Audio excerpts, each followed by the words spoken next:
Hola, comencemos con la clase número 8 de el estudio que estamos haciendo sobre el seminario 11, sobre los fundamentos del psicoanálisis. Ahora vamos a empezar a trabajar otro concepto. Veníamos trabajando el concepto de inconsciente sobre todo, y bueno, muchos conceptos relacionados, y ahora vamos a volver nuestro foco hacia el concepto de la repetición. Como hicimos con el inconsciente, tampoco vamos a trabajar el concepto de repetición aisladamente, sino que obviamente lo vamos a trabajar con el concepto de inconsciente, ya digámoslo así, en nuestras manos o en nuestro bolsillo, y además vamos a meter conceptos relacionados como el del sujeto, lo real, lo imposible, etc. Entonces esta clase puede ser un poco difícil, también vamos a tener unas referencias constantes de Aristóteles que capaz lo complejicen aún más. Pero bueno, quiero que sepan que es la primera clase de varias que vamos a estar trabajando este concepto de la repetición. Entonces no se asusten si en esta se les hace un poco complicado el tema o están un poco desubicados. La idea, como acabo de decir, va a ser trabajarlo con Aristóteles. En la física de Aristóteles, bueno, les recomendé unas páginas que espero que hayan tenido oportunidad de verlos. Aristóteles trabaja las diferentes causas, incluyendo dos, que son la psique y el automatón.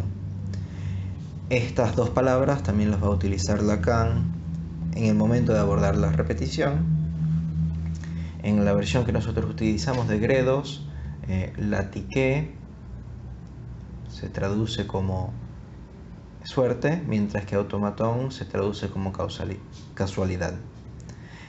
Vamos a ver que en Lacan estas dos palabras tienen otras definiciones que nos van a interesar.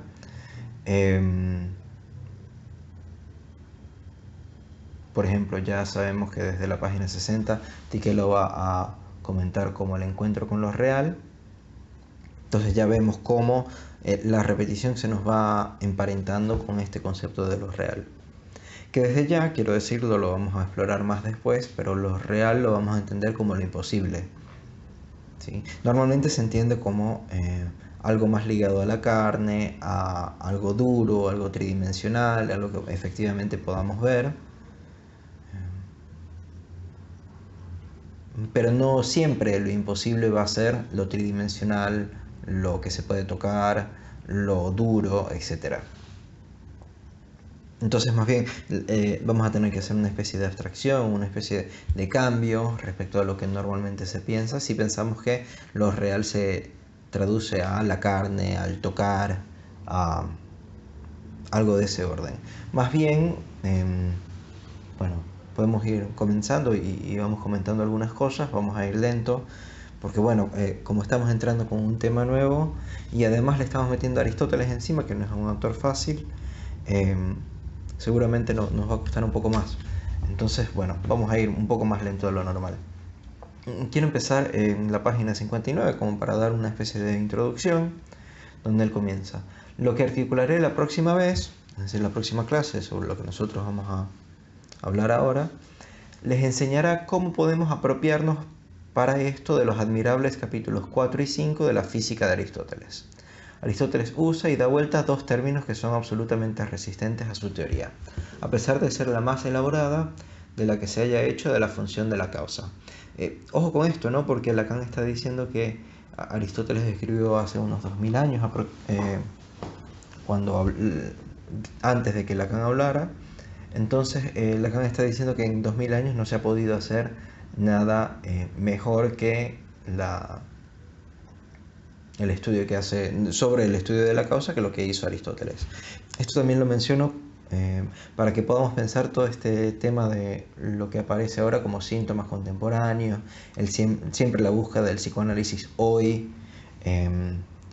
Habrán visto que en muchísimos de los cursos que se dan o de los textos que se escriben sobre psicoanálisis, muchos terminan con hoy o las psicopatologías de hoy o contemporáneas, cuando Lacan justamente está diciendo que no ha habido demasiado progreso en 2000 años. Me parece que hay un contraste bastante diferente entre pensar las cosas como ideas, ¿sí?, que pueden cambiar rápidamente o no, puede ser que una idea no cambie durante 2000 años, y pensarlo más del lado de las cosas, de las nuevas tecnologías, etc. Me parece que Lacan más bien se está posicionando del lado de las ideas, de algo que más bien se pudiera generalizar, que no cambie, del lado de la causa. Dos términos que se traducen impropiamente por azar y fortuna. Bueno, nos ocuparemos pues de revisar la relación que Aristóteles establece entre el automatón y el punto de elaboración alcanzado por las matemáticas modernas. Nos permite saber que se trata de las redes significantes y lo que él designa como la psique, que para nosotros es el encuentro con lo real. Entonces ven que de una vez cuando Lacan empieza a hablar de la repetición, precisamente del automatón, lo empieza a relacionar con las matemáticas, ¿sí? No con la biología ni con algo duro, sino más bien con las matemáticas. Y ojo que dice el punto de elaboración alcanzado por las matemáticas modernas, es decir, hay algo propio perdón, de las matemáticas modernas que hace que no sea más propicia para hablar sobre el automatón. Y en esto quiero decir lo siguiente sobre las matemáticas modernas. No sé si ustedes saben que hasta cierto punto, hasta los 1800, se pensó que la geometría euclidiana era la única geometría, era, digámoslo así, la verdadera geometría. Sin embargo, había un axioma, la geometría euclidiana la propone Euclides a partir de 5 axiomas en su libro Los Elementos, ¿sí? O sea, también 2000 años aproximadamente. Y fue intocada por 1800 años. Se pensó que eso era lo principal. Y la idea de Euclides era tomar 5 axiomas, ¿sí? 5 postulados fundamentales que se asumían como verdad, que no se podían demostrar, pero se decía esto seguramente es así, como por ejemplo que dos líneas paralelas nunca se cruzan. Lo dice un poco más complejamente que eso, pero digámoslo en criollo, dos líneas paralelas nunca se cruzan. Eso nosotros podemos admitir de una vez que es verdad. O sea, sin reflexionar demasiado al respecto, o aún reflexionándolo, capaz no encontremos algún contraejemplo de que dos líneas paralelas nunca se crucen. Entonces, partiendo de estos 5 axiomas, Euclides hizo toda una teoría geométrica que fue la que seguramente a todos nos enseñaron en el colegio, en la primaria y en la secundaria. Lo que hizo Euclides de nuevo fue, lo digo aún más enfáticamente, fue que tomó 5 postulados iniciales y después los puso, digamos, a jugar uno con el otro. Digo jugar, pero obviamente se trata de nexos lógicos y conclusiones. Pero creo que en los 1800, pero digamos hace 100 o 200 años, los matemáticos se dieron cuenta que había uno de esos postulados que no necesariamente era verdad, que más bien se podía sustituir por otro y daba otra geometría, ¿sí? En vez de tener, antes teníamos los axiomas A, B, C, D y E, el E lo podíamos cambiar por F, y eso me da un cambio completo del panorama. Es decir, ya no se piensa igual, ¿no? Porque no son las mismas combinaciones que se pueden hacer. Entonces, ese tipo de cambio fue lo que nos dio estas otras geometrías, como por ejemplo la hiperbólica, la proyectiva, la topológica, etc. No saben mucho lo que estoy hablando, no importa demasiado. Lo que sí importa es que a partir de la inscripción de diferentes axiomas, de diferentes postulados principales, nosotros podemos llegar a diferentes geometrías. Eso es lo interesante y lo que capaz, a lo que capaz Lacan está aludiendo acá, donde cuando habla de que el automatón es la red de significantes en relación con las matemáticas modernas. ¿Por qué en relación con las matemáticas modernas? Porque quizás esa red de significantes lo vamos a tener que, y ese automatón de la red de significantes lo vamos a tener que poder pensar en términos de, bueno, habiendo establecido algo principal, el resto, digámoslo así, va de suyo, o se da completamente lógicamente a partir de aquello principal que sucedió. Digamos que ya habiendo establecido ciertas causas que no son necesarias, como vimos ese postulado de las dos paralelas, que las dos paralelas no se crucen, no fue necesario fue necesario establecer alguno, ¿sí? Fue necesario poner algo en ese lugar. Sin embargo, no era necesario que fuera ese, sino que pudo haber sido otro. Entonces, esa no necesariedad es lo que nos da esta especie de contingencia, de la cual luego sí hay una necesidad que se establece.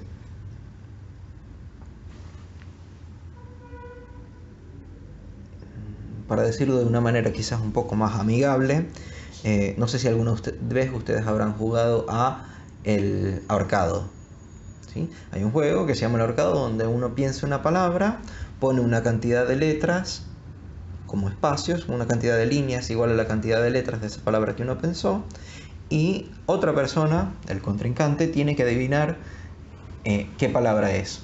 Lo adivina letra por letra, ¿sí? Dice A, y si hay una A, nosotros tenemos que escribir en esa línea que nosotros escribimos representando cada letra, tenemos que escribir la A, la cantidad de A's que hayan. Si dice B, tenemos que escribir B, la cantidad de veces que haya. Si dice C y no hay C, entonces nosotros, digamos así, le quitamos un punto. Normalmente eso se hace, bueno, se llama ahorcado porque se va dibujando una persona siendo ahorcada. Cuando se termina de ahorcar, el juego termina, o cuando la persona, el contrincante, adivina la palabra, el juego termina. No sé si alguna vez le habrá pasado que no saben muy bien qué palabra poner, entonces ponen la cantidad de letras, digamos 7 letras, y tienen 2 palabras que puedan ser esa letra, que tienen esa cantidad de letras. Y a partir de lo que él va diciendo, lo que otra persona va diciendo, como nosotros obviamente queremos ganar y queremos que la otra persona no gane, cuando dice, va diciendo una que no tiene ninguna, no hay problema. Le ponemos la cabeza, empezamos a dibujar la cabeza del ahorcado. Cuando dice una segunda que no tiene ninguna de las dos, tampoco importa. Pero cuando dice una tercera, que tiene una pero no la otra, obviamente la escribimos. La tachamos, o sea, decimos que esa no está y escribimos y seguimos dibujando. Pero eso implica que entonces ya esa otra palabra no puede ser. ¿Entiende? Algo así similar sucede con este tipo de establecimiento primordial de cuáles son las posibilidades, de cuáles son estas letras iniciales que nosotros escribimos como axiomas, y luego lo que se puede hacer. Una vez ya escritos los axiomas principales, ya queda muy obvio cuáles serán, bueno, a veces no es muy obvio, pero queda muy claro, queda muy lógico, queda muy necesario cuáles serán el resto de los postulados. Y esto siempre en matemática tiene un costado de imposible, en el sentido de que todo sistema matemático tiene una imposibilidad. Veremos que como mucho Lacan propone que la imposibilidad sea nada, es decir, que todo sea posible. Esto lo habrán escuchado 1.000.000 de veces. Creo que hay una propaganda de Nike también, que dice esto, que todo es posible, nada es imposible. Pero entonces ahí lo que se torna imposible es la imposibilidad misma. Entonces, bueno, ven como ya desde este esbozo de filosofía matemática, nosotros podemos ir pensando ya 2 momentos diferentes en la constitución de cualquier sistema, o 2 momentos diferentes en cualquier sistema, que uno sería la psique, que sería justamente ese momento imposible a partir del cual se funda el sistema, y este automatón que es todo lo otro, lo que va de suyo. El momento imposible fue cuando dijimos, bueno, esta palabra no puede ser, sino que tiene que ser esta otra, y el va de suyo son, bueno, todas las otras letras de la palabra que están ahí. Vayamos un poco al texto de Lacan para ver cómo esto se juega ahí, a partir de esta introducción un poco vulgar, pero que me parece que nos va a servir para pensar esto que quiere proponer Lacan. Entonces, bueno, empezamos con el capítulo 5, con el capítulo de Ética y Automatón.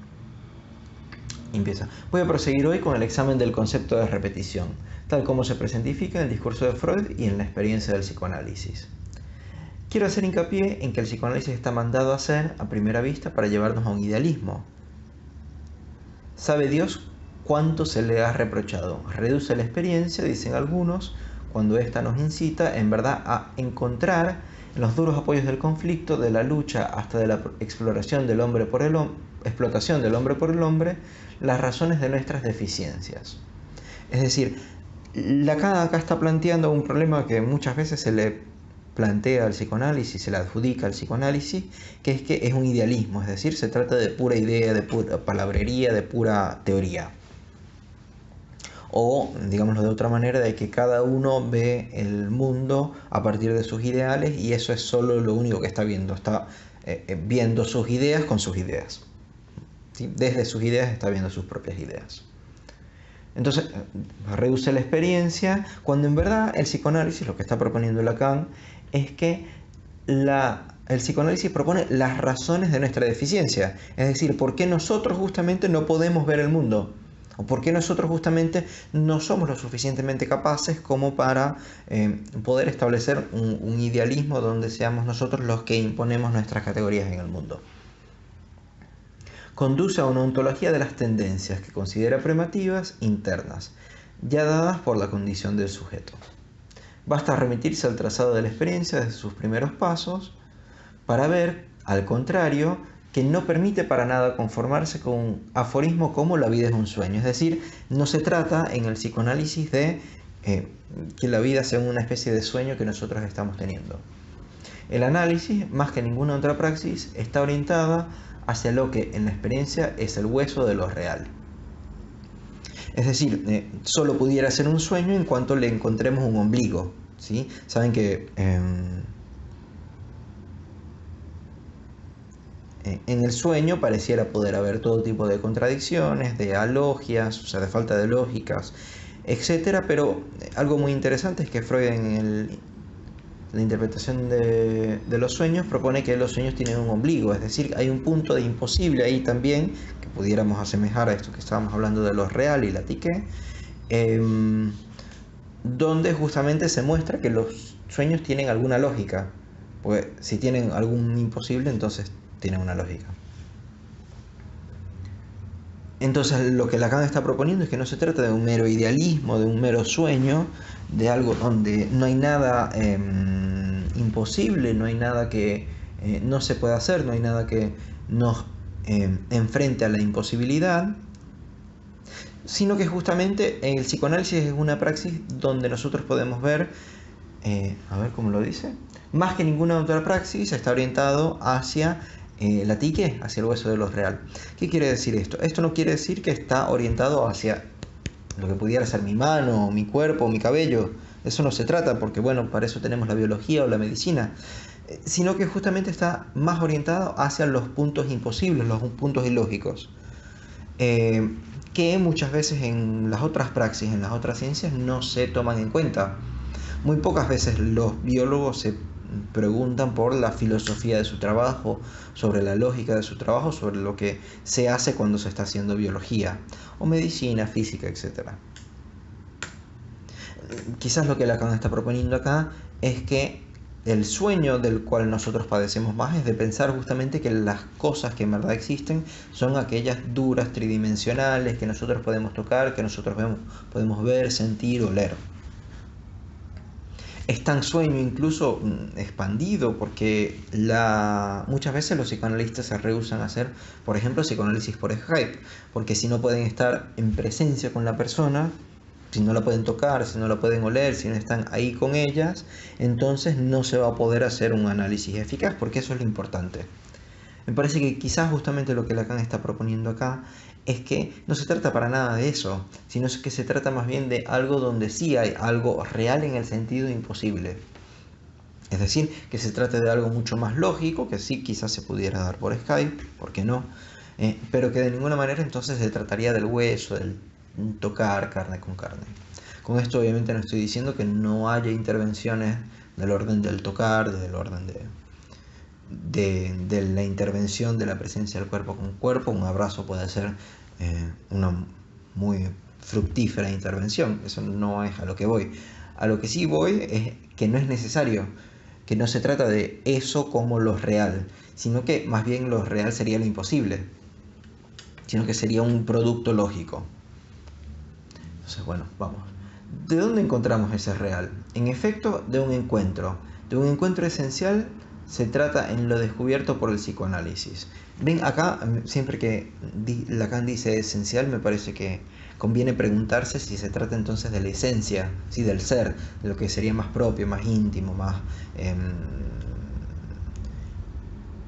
irrefutable de una persona o de un, de un sistema. Y me parece que quizás justamente sí está hablando de un encuentro esencial, en el sentido de que sea un encuentro con la esencia, con aquello del orden de lo que pudiera quizás ser un ser, aunque vamos a ver que después que no se trata precisamente de un ser, sino de un vacío, es decir, de un encuentro con el vacío, se pudiera decir un encuentro esencial en tanto la esencia es un vacío. De esto vamos a hablar un poco más después, pero manténgase conmigo por ahora que la esencia en Lacan va a ser un vacío. Se trata en lo descubierto por el psicoanálisis, de una cita siempre reiterada con un real que se escabulle, es decir, siempre que nosotros intentamos encontrar lo real, parece que lo real se va moviendo, se va escabullendo. Por eso he puesto en la pizarra algunas palabras que nos sirven de puntos de referencia para lo que queremos proponer hoy. En primer lugar, la psique, tomada como les dije la vez pasada del vocabulario de Aristóteles en su investigación de la causa. La hemos traducido por el encuentro con lo real. Lo real está más allá del automatón, del retorno, del regreso. No sé si ustedes saben, pero más allá, en francés se dice au-delà, que también quiere decir de otro lado. Entonces siempre que ustedes lean más allá en Lacan, pregúntense si se pudiera pensar como otro lado. Es decir, como si nosotros tuviéramos una cerca y de un lado tenemos el automatón y del otro lado tenemos la psique. Entonces, lo digo de otra manera. Lo he mostrado, lo real está de otro lado que el automatón. El retorno, el regreso, la insistencia de los signos. Ven cómo el automatón entonces se liga a esto que estaba hablando anteriormente de que los signos van retornando, regresando, moviéndose de suyo, como si fueran una especie de río una vez puesta en causa. La insistencia de los signos a lo que nos somete el principio del placer. Lo real es eso que yace siempre tras el automatón. ¿Sí? Tras el automatón está lo real. Y toda la investigación, pero también lo pudiéramos pensar, sí, como si fuera una especie de telón. ¿Sí? Que está, nosotros lo que vemos es el automatón y detrás lo que en verdad está moviéndolo es lo real. Y toda la investigación de Freud evidencia que su preocupación es esa. Recuerden el desarrollo tan central para nosotros del hombre de los lobos. Para comprender, esto es un caso de Freud, no me interesa demasiado meterme en ese caso, pero sí ver qué dice Lacan al respecto. Es decir, no tomemos una lectura exhaustiva del hombre de los lobos para entender qué dice Lacan, sino que tratemos de tomar qué dice Lacan y entenderlo. Para comprender cuál es la verdadera preocupación de Freud a medida que se les revela la función del fantasma. El fantasma es otro concepto que nos va a acompañar y que vamos a tener que meternos un poco ahí. Se empeña casi con angustia, Freud se empeña con angustia en preguntar cuál es el primer encuentro. ¿Qué real podemos afirmar que está detrás del fantasma? Y ven que acá, entonces, justamente lo primero va justamente a estos momentos iniciales que nosotros podemos escribir, que determinan todo el resto. Digamos que acá lo que Lacan está diciendo es que Freud está buscando acá el primer encuentro en tanto cuáles son los axiomas principales que regían el caso del hombre de los lobos. Me parece más bien que el caso del hombre de los lobos, Freud está buscando un primer momento en términos cronológicos, mientras que quizás lo que a nosotros nos interesaría sería buscarlo en términos lógicos. Por eso vamos a ver que, como plantea Lacan, Freud se equivocó en ese intento de encontrar el primer hecho que verdaderamente hubiera suscitado los síntomas del hombre de los lobos.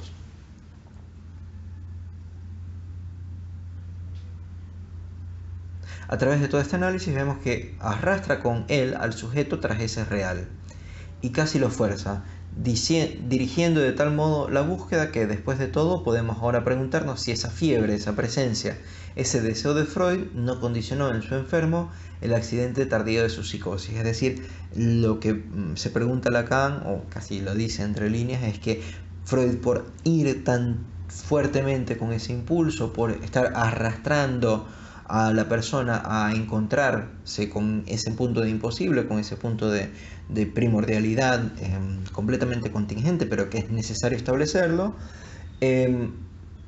si eso no fue lo que condujo a la psicosis. La repetición entonces no ha de confundirse con el retorno de los signos, ni tampoco con la reproducción o la modulación por la conducta de una especie de rememoración actuada. Es decir, no se trata de el paciente se está abriendo y cerrando la cartera y metiendo los dedos en una especie de masturbación, como mismo decía Freud con el caso Dora. No se trata de la reproducción o la modulación por la conducta de una especie de rememoración actuada. Es decir, no se trata que en la acción, en la conducta, nosotros estamos recordando algo del pasado. La repetición es algo cuya verdadera naturaleza está siempre velada en el análisis, debido a la identificación en la conceptualización de los analistas de la repetición y la transferencia. Es decir, nosotros vamos a tener que poder hacer una diferencia muy clara entre repetición y transferencia. Dice, cuando precisamente hay que hacer la distinción en ese punto. Porque si no, lo que nos dice Lacan es que la naturaleza de la repetición siempre nos va a quedar como velada. La relación con lo real que se da en la transferencia la expresa Freud en los términos siguientes: que nada puede ser aprehendido in effigie in absentia. Ahora bien, esto es decir, en representación o en ausencia. Ahora bien, ¿acaso no se nos presenta la transferencia como efigie y en relación con la ausencia? Solo a partir de la función de lo real en la repetición podremos llegar a discernir esta ambigüedad de la realidad que está en juego en la transferencia. Lo que se repite en efecto es siempre algo que se produce. La expresión lo dice bastante sobre su relación con la psique, como el azar. Es decir, lo que se nos repite es algo que se produce de manera azarosa. Los analistas, por principio, nunca nos dejamos engañar por eso. Es decir, nosotros nunca habilitamos el pensar que algo se produjo como azar. En todo caso, recalcamos siempre que no hay que caer en la trampa cuando el sujeto nos dice que ese día sucedió algo de lo que impidió realizar su voluntad. Esto es venir a la sesión. Es decir, nunca podemos admitir como psicoanalistas que hubo algo del orden de algún infortunio que hizo que lo que la persona quisiera hacer no se hizo. No hay que tomar a pie juntillas la declaración del sujeto en la medida precisamente en que siempre trabajamos con ese tropiezo, es decir, con esa imposibilidad de realizar la propia voluntad. ¿Sí? Si un paciente nos llega y nos dice, me siento triste, vamos preguntando, y después el mismo paciente dice, no, pero es que no me quiero sentir mejor, vemos que ahí no hay un problema precisamente que nos atenga a nosotros como psicoanalistas. El problema que a nosotros nos atiene más como psicoanalistas es cuando el paciente viene y dice, me siento mal y me quisiera sentir mejor y no puedo. ¿Sí? He intentado esto otro y no puedo. No somos como muchas veces, no sé si habrán visto los memes por ahí, que es como cuando a una persona con depresión le dicen siéntete mejor, y la persona con depresión lo único que va a decir, sí, nunca había pensado de eso antes, así decirlo sarcásticamente, porque muchas veces sí lo han pensado antes y sí han intentado mejorarse, recuperarse, o sea, el sufrimiento, digamos, de alguna manera subjetivo, entra justamente en esa imposibilidad de hacer aquello que queremos hacer, en esa impotencia, digamos.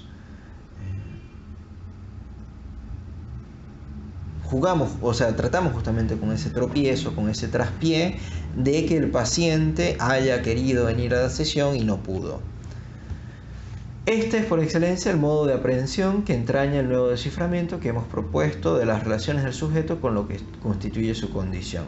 Es decir, vamos a ver cómo la condición del sujeto justamente nos va a dar, la constitución de la condición del sujeto justamente es lo que nos da este tipo de imposibilidad, este tipo de contradicción interna.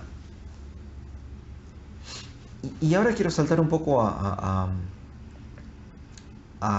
Aristóteles para ver cómo plantea él en la psique algo justamente del pensar, de la intención. A ver.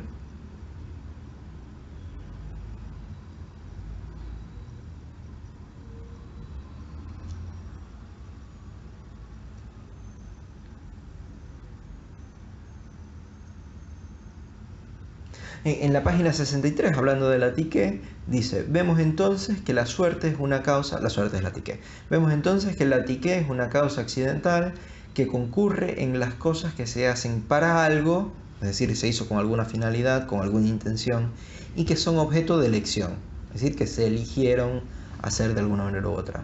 Por eso el pensamiento, y esto es lo que nos va a interesar a nosotros, por eso el pensamiento y la suerte se refieren a un mismo orden, ya que no hay elección sin pensamiento. Acá ven que Freud estuviera por un lado completamente de acuerdo con esto, por otro lado completamente en desacuerdo. Porque por un lado el pensamiento y la suerte se refieren a un mismo orden, ya que no hay elección sin pensamiento. Ven cómo esto se emparenta con las manifestaciones del inconsciente, ¿no? Es decir, justamente las manifestaciones del inconsciente de lo que dan cuenta es que hay una elección posible, hay una decisión posible, hay algo posible que se hace sin necesariamente pensarlo demasiado conscientemente, sino que justamente es el inconsciente lo que actúa ahí para que yo agarre mis llaves y las meta en las llaves de la casa y las meta en el agujero de la puerta del consultorio porque estoy trabajando demasiado, entonces siento el consultorio como mi casa. ¿Sí? Lo que justamente habíamos visto que Freud propone ahí es que había un pensamiento, sí, pero era un pensamiento inconsciente. Mientras que en Aristóteles, bueno, digámoslo, para darle el beneficio de la duda, no queda claro si se trata de un pensamiento consciente o inconsciente. Sobre lo que Freud va a hacer énfasis es que justamente esta elección que se hace con pensamiento y que se hizo para algo, pero para una intención de la que la persona no tiene ningún tipo de idea o que no se esperaba o que estaba contraria a la intención que él pensaba para sí mismo, ese pensamiento que está ahí es más bien un pensamiento de otro orden, de un orden inconsciente. Y bueno, también dice Aristóteles, la suerte se limita necesariamente a la actividad humana, es decir, que hay algo de lo propio humano, que con Lacan pudiéramos llamar significante, que se juega justamente ahí en la psique. Y esto es la última cita a la que quería llegar por ahora, es que está en la página, eso estaba en la página 65, ahora en la página 63 otra vez. Las causas de lo que sucede como resultado de la psique son, pues, necesariamente indeterminadas. ¿Sí? Las causas estas son indeterminadas cuando Freud tampoco va a estar particularmente en contra de esto, pero sí les va a dar una especie de nombre que sería inconsciente. De ahí que se piense que la suerte es algo indeterminado o inescrutable para el hombre. Es decir, que no importa cuánto el hombre piense al respecto de la suerte, o sea, no importa cuánto piense sobre por qué pasó esto, que pasó de manera de suerte, tiquemente, no importa cuántas veces piense sobre eso, siempre ahí va a encontrar una especie de imposible, porque es inescrutable para el hombre. Entonces acá justamente lo que está poniendo en juego hasta Aristóteles es la impotencia del pensamiento humano. Es decir, que los humanos tenemos, o el pensamiento que nos habita, tiene una especie de restricción, de limitación, que hace que no podamos llegar hasta la causa causal de ciertas cosas. En este caso hay una causa que tenemos que admitir, que sería la psique, que justamente se nos presenta como inescrutable, se nos presenta como indeterminado, se nos presenta como algo a lo cual el saber que habita en nosotros no puede llegar. La función de la psique, sigo con Lacan entonces. La función de la psique de lo real, esto está en la página 63. La función de la psique de lo real como encuentro, el encuentro en tanto que puede ser fallido, en tanto es esencialmente el encuentro fallido. Ven que acá de nuevo en la esencia, en el ser, en lo más importante, él pone el encuentro fallido. Se presentó primero en la historia del psicoanálisis bajo una forma que ya basta por sí sola para despertar la atención, la del trauma. ¿No les parece notable que en el origen de la experiencia analítica lo real se haya presentado bajo la forma de lo que tiene de inasimilable? Bajo la forma del trauma, de que determina todo lo que sigue y le impone un origen al parecer accidental? Es decir, no les llama la atención que lo trauma como aquello que no se puede integrar dentro del sistema que sostiene el caso, se proponga como tenga un origen accidental, o sea, que cause como de la nada, como por suerte. Eso es lo que se pregunta Lacan. Estamos aquí en el meollo de lo que puede permitirnos comprender el carácter radical de la noción conflictiva introducida por la oposición del principio del placer al principio de la realidad. Aquello por lo cual no cabe concebir el principio de la realidad como algo que, por su ascendiente, tuviera la última palabra. Esto no me interesa demasiado. Esto que viene así. En efecto, el trauma es concebido como algo que ha de ser taponado por la homeostasis subjetivante que orienta todo el funcionamiento definido por el principio del placer. Entonces, lo que Lacan está diciendo es que pareciera ser que ese punto de imposibilidad que habíamos dicho que estaba en el centro, por llamarlo de alguna manera, de estas teorías matemáticas, al momento de establecerlo se da una proliferación de lógicas significantes, ¿sí? Que sería lo que nos da el automatón. Pero se concibe comúnmente como que esas redes que a partir del momento del establecimiento de traumas se establecen, que esas redes deberían a su vez tapar el trauma, taponarlo, excluirlo, rechazarlo, suprimirlo, eliminarlo. La experiencia nos plantea entonces un problema, y es que en el seno mismo de los procesos primarios se conserva la insistencia del trauma, es decir, esas letras primordiales no se dejan, digámoslo de alguna manera, dialectizar o escribir por esas lógicas que se van proponiendo a partir de estas letras primeras. Se conserva la insistencia del trauma en no dejarse olvidar por nosotros. La trauma reaparece en ellos, en efecto, y muchas veces a cara descubierta. Es decir, estos axiomas tienen que reaparecer. ¿Cómo puede el sueño portador del deseo del sujeto producir lo que hace surgir repetidamente al trauma, sino su propio rostro, al menos la pantalla que nos indica que todavía está atrás? Concluyamos que el sistema de la realidad, por más que se desarrolle, deja presa en las redes del principio del placer una parte esencial de lo que a pesar de todo es sin bagaje real.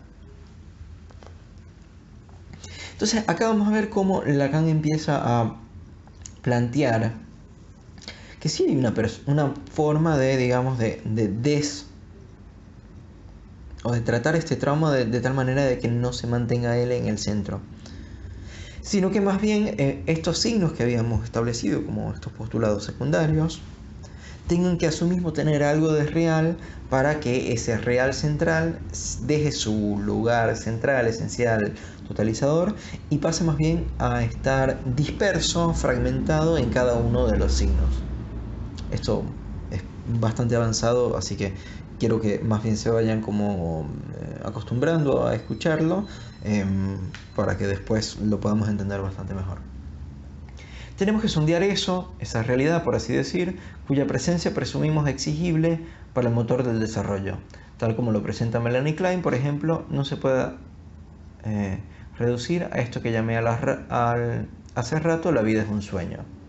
Entonces, justamente lo que nos permite deshacer con esta idea de que la vida es un sueño es esta necesariedad, esta imposibilidad de que no esté el trauma. O sea, este momento imposible, aparentemente central.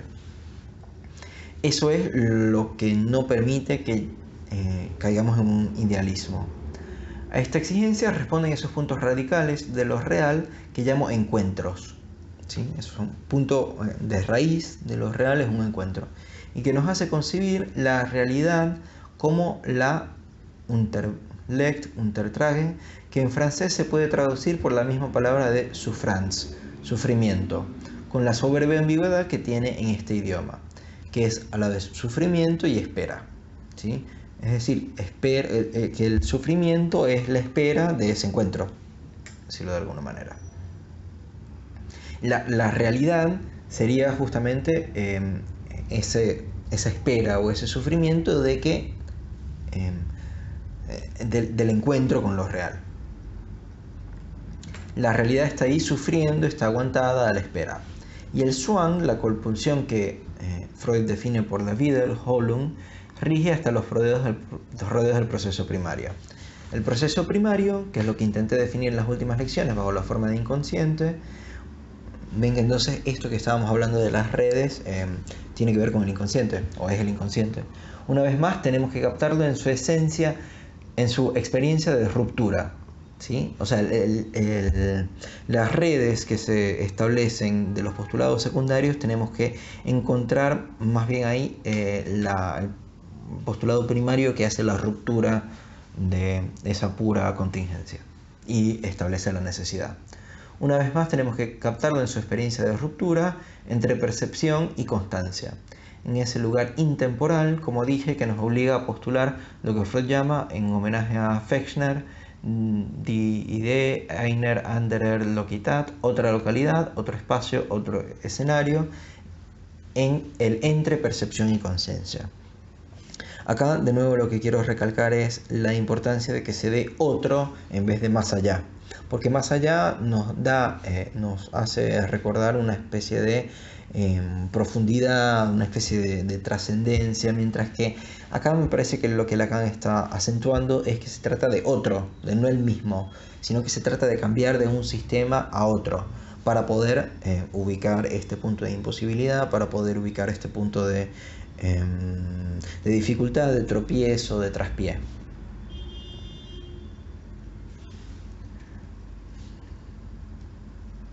El proceso primario, voy a seguir un poco más.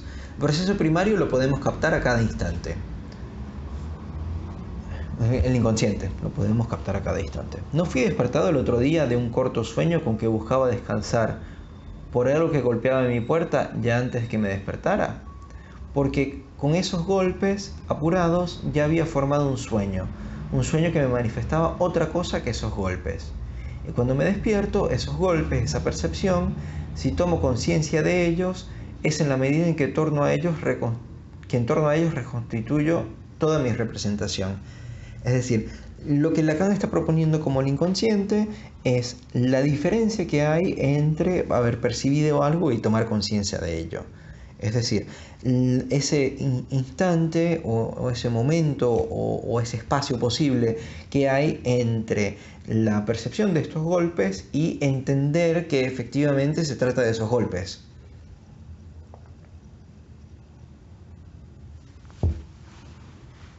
Sé que estoy ahí, a qué hora me dormí y qué buscaba con ese descanso. Cuando el ruido del golpe llega, no a mi percepción, sino a mi conciencia, es porque mi conciencia se reconstituye en torno a esa representación. Sé que estoy bajo el golpe del despertar, que estoy knocked. Es decir, lo que aquí nos interesa es ver cómo la conciencia es lo que permite establecer un sentido para justamente estas percepciones que parecen más bien estar un poco sin sentido o que todavía no se ha establecido qué sentido tiene. En ese momento de diferencia entre el sinsentido y el sentido es que se puede postular el inconsciente. Pero entonces tengo por fuerza que preguntarme qué soy en ese momento, en ese instante tan inmediatamente anterior y separado en que empecé a soñar bajo ese golpe que, según parece, es lo que me despierta. Lo soy, que yo sepa, antes de que me despierte. Avant que je ne me réveille, con ese ne llamado expletivo, ya designando alguno de mis escritos, es el modo mismo que presencia ese soy antes del despertar. Es decir, lo que aquí está, algo de traducción de francés, pero antes que yo, es como si fuera no me despierto, pero ese no en realidad no es necesario. Es uno que se pone para expletivo, para expresar una algo que aún no ha sucedido, pero que sucede. Ya he designado algunos de mis escritos, que es el modo mismo de presencia de ese soy antes del despertar. Ven que acá algo interesante es que Lacan no pone el soy con el ye, ¿sí? Que ye, yo, sino que con el ne, con el no principal, por llamarlo de alguna manera. Es decir, que más bien el ser está del lado de la negación, del lado de la eliminación y del lado de, además, de lo que está sin necesariamente tener por qué estar ahí. No es explicativo, es más bien la expresión de mi impleancia cada vez que tiene que manifestarse. La lengua francesa lo define bien en el acto de su empleo. Si yo digo, aurez-vous fini avant qu'il ne vienne? ¿Habrá usted terminado antes de que él venga? Ven acá otra vez como se usa, antes de que él haya venido, antes de que él esté acá, porque pudiera no estarlo. El ne indica que a mí me importa que usted haya terminado. Quiera Dios que él no venga antes. Ahí se da una especie de contradicción entre que él haya venido y que no haya venido, y además muestra la intención que tiene la persona, porque habrá usted terminado antes de que él venga, mostramos de una vez que me gustaría que terminara antes de que viniera. Mientras que si digo passerez-vous avant qu'il vienne, pasará usted antes de que él venga, sin el ne estoy simplemente diciendo que si es así, cuando él venga usted no estará. Vean hacia qué los dirijo, hacia la simetría de esa estructura que hace que aparentemente después del golpe del despertar no me pueda sostener, sino en una relación con mi representación, la cual aparentemente no hace de mí más que conciencia. Reflejo en cierto modo involutivo en mi conciencia sobre recobro mi representación. Esto es lo que les estaba comentando antes, de que la conciencia la tenemos que asemejar con la representación y con el sentido, con algo que en verdad signifique algo. Mientras que esto que tenemos antes más bien se trata de una especie de división, de esparcimiento, de confusión incluso. ¿Es eso todo? Freud nunca se cansó de decir que tendría que retomar, nunca lo hizo, la función de la conciencia. Quizás veamos mejor de qué se trata si captamos qué motiva ahí el surgimiento de la realidad representada. Es decir, cómo a partir de todos estos pedazos perceptivos nosotros podemos hacer un sentido y que es la función de la conciencia. A saber, el fenómeno, la distancia, la hallancia misma que constituye el despertar. Ven como acá el despertar lo está poniendo como justamente el captar el sentido. Eso sería el salir del sueño, el establecer el significado. Para acentuarlo, volvamos a ese sueño, también hecho enteramente en torno al ruido que les he dado tiempo de encontrar en la interpretación de los sueños. Recuerden ese padre desdichado que ha ido a descansar un poco en el cuarto contiguo al lugar donde reposa su hijo muerto, dejando un viejo canoso, nos dice el texto, velar al niño, y que es alcanzado, despertado por algo que es no solo la realidad, el golpe, el knocking de un ruido hecho para que vuelva a lo real, sino algo que traduce en su sueño precisamente la casi identidad de lo que está pasando, la realidad misma de una vela que se ha caído y que está prendiendo el fuego al lecho que reposa su hijo. Esto es algo que parece poco indicado para confirmar la tesis de Freud en la Traumdeutung, que el sueño es la realización de un deseo. ¿Por qué no? Porque obviamente el padre no quería, o sea, no deseaba que esto le sucediera a su hijo, no deseaba que su hijo falleciera en un incendio. Vemos surgir aquí, casi por primera vez en la Traumdeutung, la Traumdeutung es la interpretación de los sueños o la significancia de los sueños, para traducirlo más literalmente. Una función del sueño que parece secundaria. En este caso, el sueño solo satisface la necesidad de seguir durmiendo. Ven como acá Lacan está haciendo un juego entre soñar y despertar, ya lo habíamos avistado anteriormente, donde no necesariamente el dormir es estar así acostado y el despertar es estar así bien vivo, sino que se tratan de dos estructuras diferentes del sentido. Si las palabras están todas dispersas, como si fuera el inconsciente, o si ya se ha coagulado en un sentido, como sería en la conciencia. Entonces, la necesidad de seguir durmiendo sería justamente la necesidad de que ese sentido no aparezca. ¿sí? El deseo sería más bien que ese significado, ese sentido de que el niño está ardiendo no apareciera. ¿Qué quiere decir entonces Freud? Colocar en ese lugar precisamente el sueño, ese sueño, y acentuar que es en sí mismo la plena confirmación de su tesis en cuanto al sueño.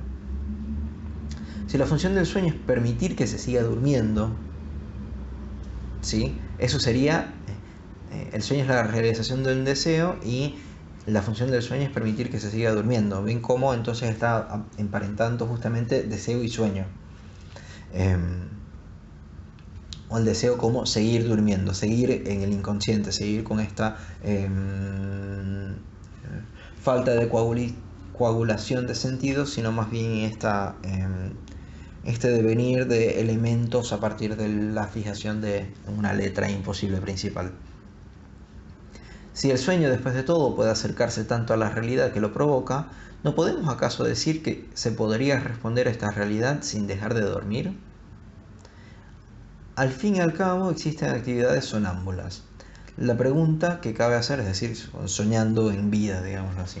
La pregunta que cabe hacer, y que por lo demás todas las indicaciones anteriores de Freud nos permiten formular aquí, es: ¿qué despierta? ¿No es acaso en el sueño otra realidad? Bien, acá hay un punto interesantísimo que nos va a permitir hacer una diferencia grandísima con lo que sostienen muchísimos psicoanalistas. Ven que entonces lo que está proponiendo Lacan es que de lo que se trata es que el entramado, lo que despierta, ¿sí? Ese punto de imposible, ese entramado tiene un punto de imposible que es lo que despierta, pero ese punto de imposible que despierta es otra realidad. Esa realidad que Freud nos describe así: que el niño está al lado de su cama, lo toma por un brazo y le murmura con tono de reproche: «Padre, ¿acaso no ves que ardo?». Ese mensaje tiene de veras más realidad que el ruido con lo cual el padre identifica a sí mismo la extraña realidad de lo que está pasando en la habitación del lado. Es decir, a partir de toda esa conclusión, de ese lugar imposible en el sueño, a partir de todos esos elementos se hace una conclusión, que es el lugar de imposible en el sueño, que tiene este lugar de más realidad aún. ¿Acaso no pasa por estas palabras la realidad fallida que causó la muerte del niño? ¿No nos dice que el propio Freud que en esta frase hay que reconocer lo que perpetúa esas palabras separadas para siempre del hijo muerto, que a lo mejor le fueron dichas, supone Freud, debido a la fiebre? Pero quién sabe, ¿acaso perpetúan el remordimiento en el padre de haber dejado junto al lecho de su hijo para velarlo a un viejo canoso que tal vez no pueda estar a la altura de su tarea? Tal vez no esté a la altura de su tarea. En efecto, se quedó dormido. Es decir, lo que aquí le interesa a Lacan mostrar es cómo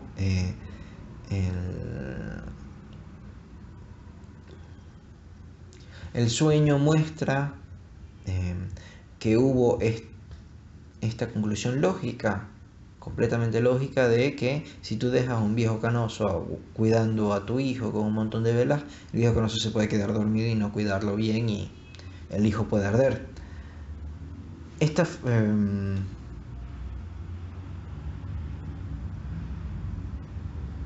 frase está dicha a propósito de la fiebre. ¿No evoca para ustedes eso que en uno de mis últimos discursos llamé la causa de la fiebre?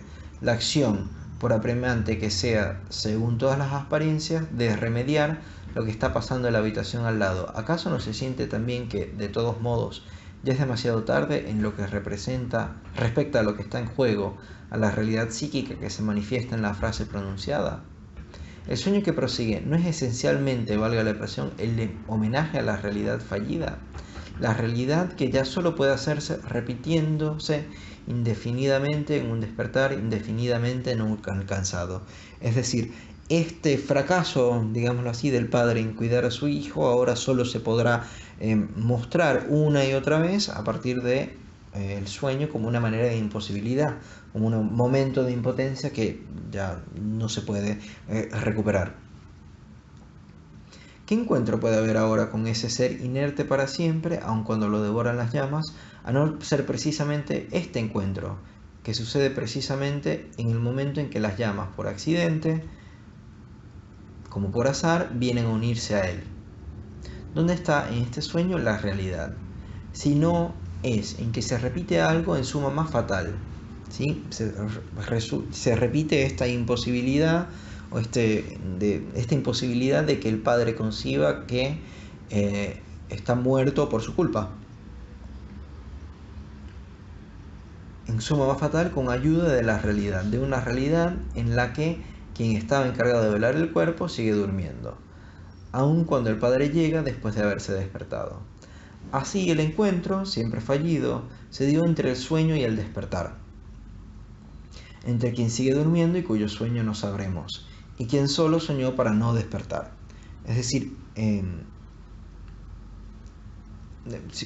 si Freud maravillado ve esto, la confirmación de la teoría del deseo es una señal de que el sueño no es solo una fantasía que colma un anhelo. O sea, no se trata de un wishful thinking, no se trata de a mí me gustan las cosas así, entonces sueño con ellas, sino más bien que en el sueño está también este punto de imposibilidad que nos da la conexión entre el mundo del sueño que está acá y como si fuera una especie de, no sé si han visto lo que en la física se llama los wormholes. De cualquier manera, allá hay una imagen que podrán ver de un agujero de gusano, creo que normalmente se dice, y ese agujero de gusano es lo que permite de alguna manera u otra, digamos, una conexión entre dos momentos del espacio-tiempo. Esto no nos importa demasiado, pero sí quiero que vean la especie de como si el sueño estuviera arriba y la realidad estuviera abajo, de conexión que hay por este punto central imposible. Esa conexión es la que nos interesa establecer acá entre cómo el sueño permite a través de su imposibilidad también registrar aquello que en la realidad se presenta como imposible para un sistema. Bien. Entonces no se trata únicamente de qué es aquello que yo quiero, sino justamente de cómo en la realidad también hay un punto de imposible y cómo en el inconsciente también hay un punto de imposible. Y no es que en el sueño se afirme que el hijo aún vive, sino que el niño muerto que toma a su padre por el brazo, visión atroz, designa un más allá que se hace oír en el sueño. Es decir, es otro lado, otra cosa completamente, otro lado que se hace oír en el sueño. En él el deseo se presentifica en la pérdida del objeto, ilustrada en su punto más cruel. Es decir, esa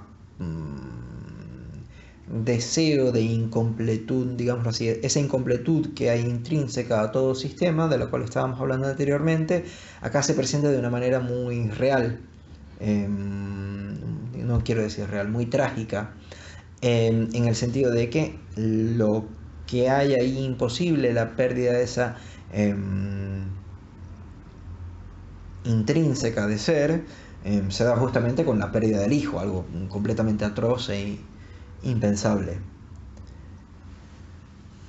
Solamente en el sueño puede darse este encuentro verdaderamente único. Solo un rito, un acto siempre repetido, puede conmemorar este encuentro inmemorable, pues nadie puede decir que es la muerte de un niño, salvo el padre en tanto padre, es decir, ningún ser consciente. Esto, digamos, no tiene mucho sentido si se piensa literalmente, porque obviamente se puede decir que es la muerte de un niño, estamos hablando al respecto. Lo que sí me parece que está intentando decir es que hay un punto de imposibilidad en la estructura que, bueno, pudiera venir a este lugar de la muerte de un niño.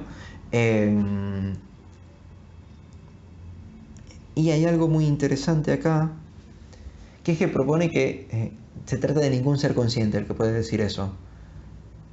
Pero sí hay un ser inconsciente que lo puede decir, que es el Padre en tanto Padre, que me imagino que ya escucharán las resonancias con Dios. Entonces, el Padre en tanto Padre es aquel que puede decir qué es la muerte de un niño. Y ven acá cómo llegamos de nuevo a estos pensamientos inconscientes de lo que habíamos estado hablando anteriormente. Es decir, que justamente en el inconsciente hay decires, que son los que a nosotros nos interesan, O lo pudiéramos ver de otra manera. Se ven que estamos trabajando decir que es la muerte de un niño como este lugar de imposibilidad que establece una especie de mojón que es el que permite dar cuenta de las otras asociaciones posibles.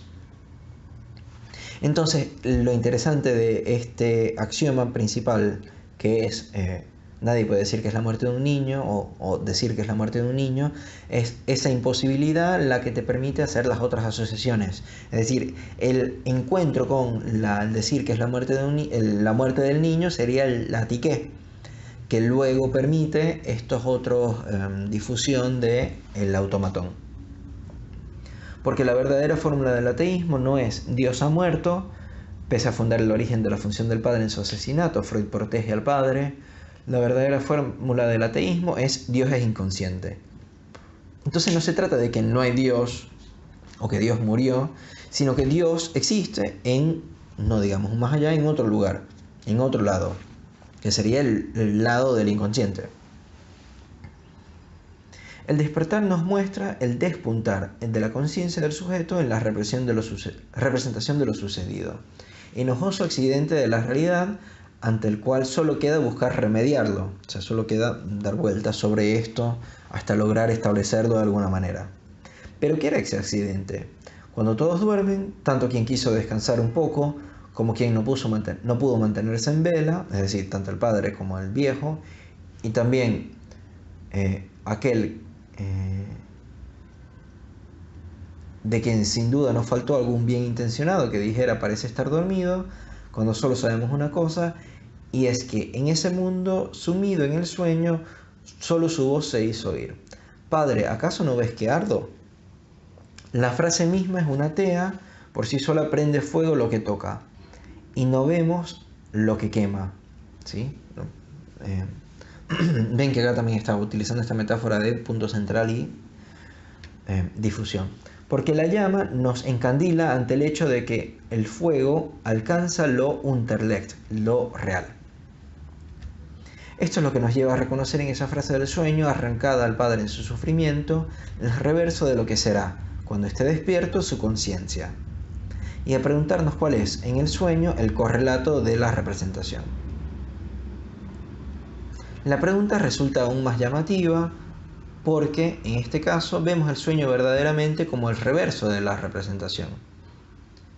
Esa es la imaginería del sueño y es una ocasión para nosotros de subrayar en aquello que Freud, cuando habla del inconsciente, designa como lo que determina esencialmente la Vollenstellung Repräsentanz, lo cual no quiere decir, como lo han traducido de manera borrosa, el representante representativo, sino lo que hace las veces, el lugarteniente de la representación, es decir, aquello que funciona para representar la representación misma.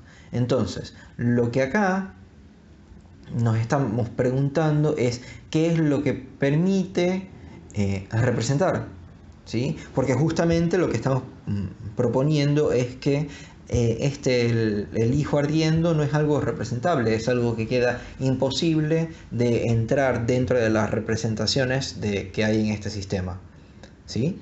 Entonces, el lugarteniente de la representación, el representante de la representación es lo que vamos a tener que poder pensar para ver por qué justamente este hijo ardiendo no logra entrar en la representación. Espero haber logrado hacer despercibir aquello que en el encuentro como encuentro siempre fallido es aquí nodal y sustenta realmente en el texto de Freud lo que a él le parece en ese sueño absolutamente ejemplar. Bien.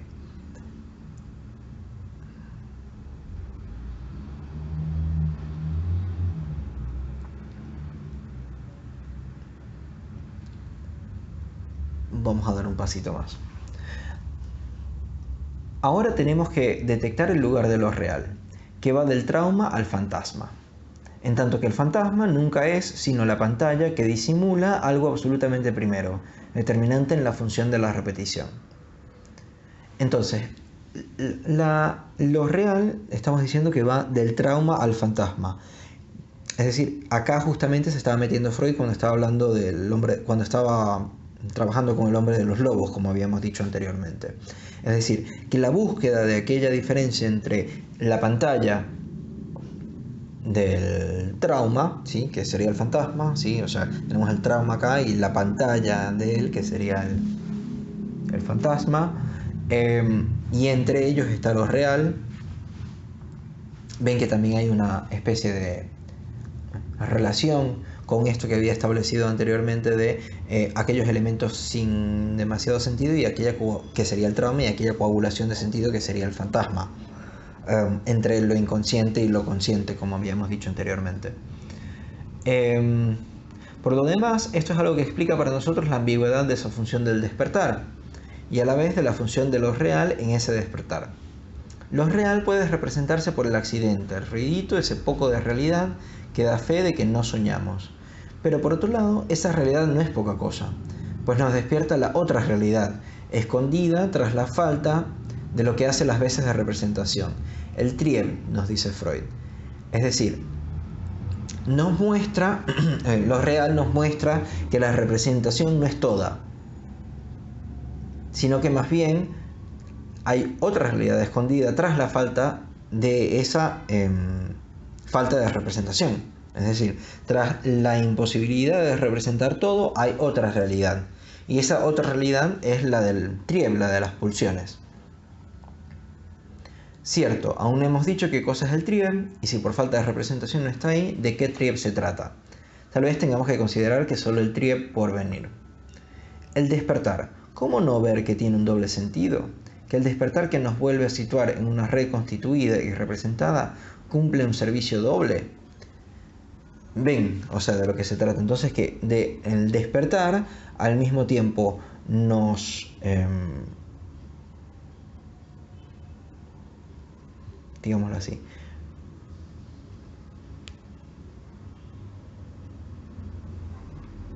este despertar a la vez nos hace, nos saca de lo real y nos mete en la realidad, que a su vez es otro sueño, que a su vez tiene otro real, ¿sí? Lo real hay que buscarlo más allá del sueño, en lo que el sueño ha recubierto, envuelto, escondido, tras la falta de representación, de lo cual solo hay en él lo que hace sus veces, un lugarteniente. Es decir, que en el sueño hay un recubrimiento, ¿sí?, un escondite, una envoltura, que es más bien la falta de representación. Y ahí solo vemos su lugarteniente, que sería, es decir, nosotros en el Padre Nobis que Ardo tenemos que primero establecer que el Padre Nobis que Ardo es un dicho que no entra en el sistema que habíamos estado estableciendo anteriormente, un sistema común donde es muy difícil hablar sobre toda esta situación que pasó, pero que a su vez esta falta de representación que se personifica en el sueño, es decir, tenemos realidad, tenemos donde hay una falta de representación que sería, no se puede decir que es un hijo muerto, ardido, etc. Después tenemos otro nivel que sería el, o más arriba incluso, o al mismo nivel, pero en otro, no quiero que se piense que es de profundidad, pero tenemos otro nivel, digamos, a la derecha, donde más bien ese tipo de representación sí se puede dar. Hay un lugarteniente de ese hecho de representación, ese hecho imposible de representar, que es lo que te permite armar el primer sistema. Ahora en este sistema se presentifica. Y esa presentificación de la falta de representación es lo que nos indica la tiqué, ese encuentro con lo real. Y bueno, ya estamos en la página 68, dejemos acá por ahora. Es bastante denso, entonces no quiero atosigar con más.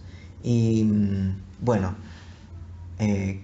espero sus preguntas y sus comentarios. Yo tengo algunos que me habían enviado anteriormente, pero que pienso que con esta clase seguramente van a quedar mucho más claros, entonces no me quise meter con esas preguntas ahorita, sino que me voy a meter con las preguntas al principio de la próxima, tanto con estas que me enviaron como con las que vendrán de ustedes. Hasta luego.